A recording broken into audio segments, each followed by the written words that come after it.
Free speech isn't what people think it is. The best guy of the day, Elon Musk, just gave us our first free speech platform. Okay. It's what I see as miscommunication. Not misinformation or disinformation, but miscommunication. It's purposeful. I call it purposeful miscommunication. A type of induced, purposeful miscommunication such that we don't understand each other. We're speaking past one another. It becomes rigmarole. It becomes intellectual masturbation. If anything, it just creates tribes. Popular media content as algorithmically dictated networks of communication. Miscommunication of free speech issue. Or should I say it's a misconception, a misconception of free speech issue. Everyone's talking about we have a free speech issue. No, we don't. Free speech is not the problem. See, free speech was a problem prior to the third industrial revolution. If X is a free speech platform, it's designing what people see. AI as a vision of reality. AI is artificial vision. It's not intelligent.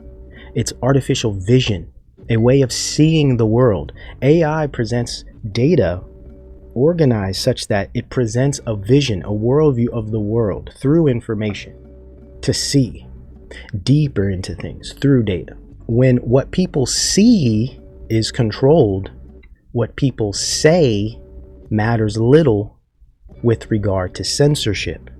I call it commandeering the dynamics of communication. What people say matters little with regard to censorship, in that you can say whatever the hell you want. Say whatever you want. What matters now in the information age, going into the fourth industrial revolution, what people see is what matters. Because you can say what you want. If no one sees what you say, it doesn't matter. Freedom of speech. Technological means or technique via algorithm has afforded non-governmental corporations to circumvent the Constitution by innovating a new way to control the dynamics of communication, not necessarily the act or agency of speech itself. People, individuals, are liberated and free to say what you wish, but your ability to be heard or to interact with an interlocutor is no longer confined to the material, spatio-temporal world. It is now subject to a virtual realm, a digital ecosystem that has completely new, novel layers within it that are inaccessible to the public, that are completely foreign to those who are communicating, which renders the subject, which renders the population, the public, those communicating, completely helpless with regard to communication. You can say whatever the hell you want now. Freedom of speech isn't a thing anymore because they don't have to censor your speech. Now they simply censor who you reach, who can see your words, who can see your ideas, hear your ideas, read your words. Yet beneath the surface, the real issue is the controlling of those dynamics of communication. Communication, interaction. If they control the interaction, what you say means nothing because we say things to communicate to others. What happens when you create technologies that can manipulate that area of communication, the power, the meaning, the purpose that was in the Constitution regarding free speech disappears. While everyone's worried about all of this silly crap going on, big things are developing. Especially with the job situation. Especially with what's coming. Change is a warning of what's coming. What's coming, Barry? Technology. Digital information communication tech has introduced a new layer of manipulation between social interactions, and this creates a monopoly on communication. The layer is inaccessible and unknown to the communicating public. This is power. This is full spectrum dominance. But now that life, that physical, material, socially interactive world, that experience is gone. It's now been replaced by social media. It's been replaced by virtual communities with all of the positives that came of that. When we think of international connection, we're able to communicate with people overseas. We're able to instantly contact people that are miles away from us. We're able to find little pockets of like minds all over the earth. There's many valuable advantages when it comes to this type of technology. But what happens when we realize, though we have this new connectivity, though we have these new type of technologically extending as far as our bodies and our spatio-temporal selves, these extensions into these new worlds, though these have given us new experiences and opportunities, it also binds us all. It binds us all to the power and the control, the manipulation and the management of those behind the networking systems. We are now bound by this new existence. Now, unfortunately, they can control how we communicate with each other, how we reach each other, how we find each other. So free speech means nothing at this point.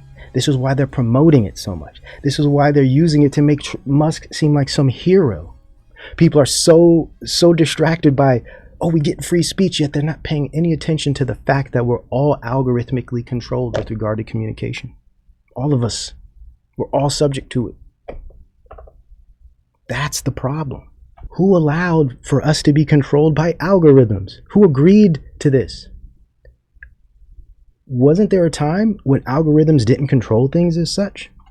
It's a completely new world when it comes to this type of all-encompassing technology. So all of these old ideas of communism, constitution, all of free speech, it's all deflection.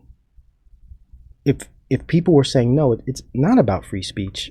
It's about the fact that y'all putting algorithms in everything, and you're able to control how we communicate with each other in ways we can't even see. It ain't about free speech. No, it's not about communism. It's about this new techno-capital system you have coming that's going to turn everybody into bugs. No, it's not about the Constitution. It's about the fact that you're circumventing it with your new novel technologies. Rah about communism. Communism bad. I'm not saying communism's good. But what this is, rah-rahing, focusing, preoccupation with concepts, old world concepts of communism and socialism is good for techno-capital. Communism bad, check the dialectics. Communism bad, capitalism good. It keeps people from understanding how capitalism is changing. Democrats are crazy libtards, so I'm going to be a hardcore conservative Republican. You see how the mind control works. Focus on communism and allow techno-capital to flourish. And by the time it's too late, you're going to realize there's massive elements of communism built within the techno-capital system that is going to transform how people make money, how people interact and communicate and exist in the world. And by that time, everyone will feel so stupid about how they spent the past 5 years arguing with people on the internet about what's better, capitalism or socialism or communism. Completely idiotic. Not only are we going to be moving to this, well, we already are, with a lot of the new industries, to a type of digital capitalism. I call it next stage capitalism, not end stage, but next stage capitalism, because it's not changing in the concept of capital. It's a very Nicklandian type of future regarding capital, in that what we're dealing with now is the acceleration of capitalism under the guise of fighting communism. No, we're accelerating capitalism such that it collapses into this new type of techno-cap, whereby currencies are transformed forever. It renders all things forms of capital, all things, whether that be your bioenergy, your biometrics, your psychometrics, materials of the world, environmental products, leaves, dogs, cats, wind, water, air, carbon, everything becomes capital. We're moving towards this new type of all-encompassing digitization, capitalization of life. everything becomes an object to exploit for some type of capital gain. We see this happening now with behavior, with data, with attention. The attention economy really was as Zuboff in her Surveillance Capitalism describes, this idea of the attention economy being this really first techno-capital kind of representation where even your mind and your behaviors become elements of currency.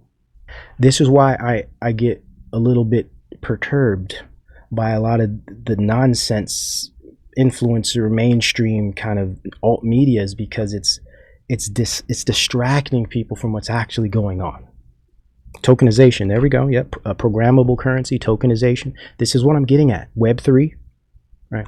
And it's not just money, but listen, man, what they're building,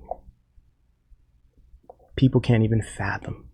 It's way beyond even money.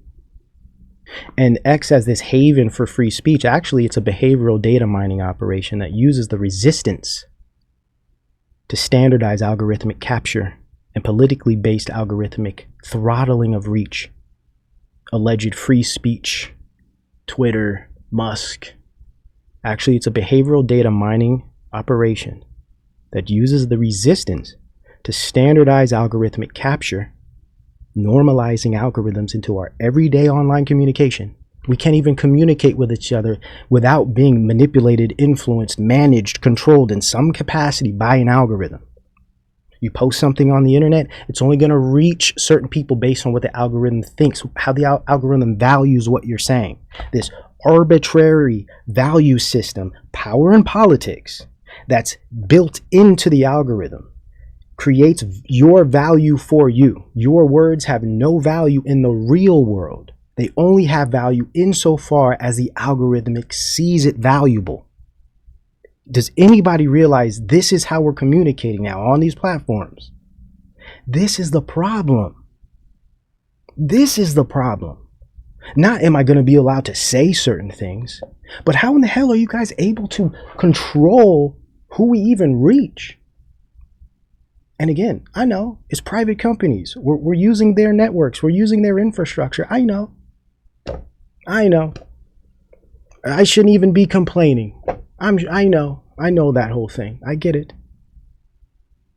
I just disagree. I think we can still complain. I think we can still say something.